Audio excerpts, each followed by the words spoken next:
Vote দুবইনি, জল না দিলে আমাদের ভোট দুবইনি, আমরা ভোট দিয়ে এসে ভোট মাগতে আমরা দুবনি ভোট। প্রচন্ড গরম, সঙ্গে তীব্র জলকষ্ট। ভোট বয়কটের ডাক ঘাটালের বীরসিংহ পঞ্চায়েতের দন্দিপুর বক্সিপাড়া ও মুসলিম পাড়ার বাসিন্দাদের।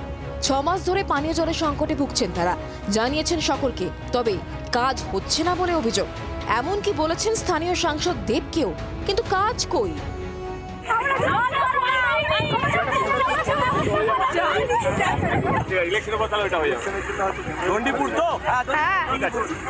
দেব এসেছিল, দেবকেও জানিছি, দেবকে বলেছি যে আমাদেরকে জল চাই আর রাস্তা দেখুন না, বলে হ্যাঁ দেখছি। আমরা জল চাইছি, আমরা আর কিছু চাইনি, আমাদের শুধু জল আর রাস্তাঘাট।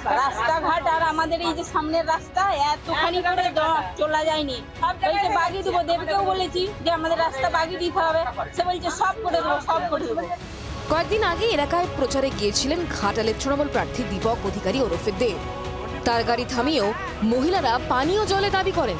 পঞ্চায়েত প্রধান জানিয়েছেন পানীয় জলের চাহিদা মেটাতে চালু করা হয় সজল ধারা প্রকল্প, কিন্তু বিদ্যুতের বিল না দেওয়ায় বিদ্যুৎ সংযোগ বিচ্ছিন্ন করা হয়েছে, তাই পানীয় জলের সমস্যা। আমি কথা দিচ্ছি আপনাদেরকে যে আগামী 7 দিনের মধ্যে সমস্ত বাড়িতেই আবার পুনরায় যেইভাবে জলের কানেকশন ছিল সেইভাবে আমরা ব্যবস্থা করব।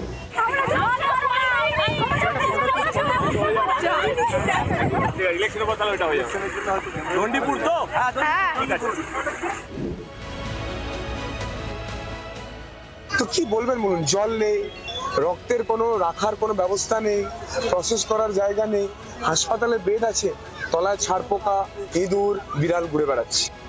কবে জলের সমস্যা সমাধান হয় এখন সেদিকেই তাকিয়ে বক্সিপাড়া ও মুসলিম পাড়ার 30টি পরিবার।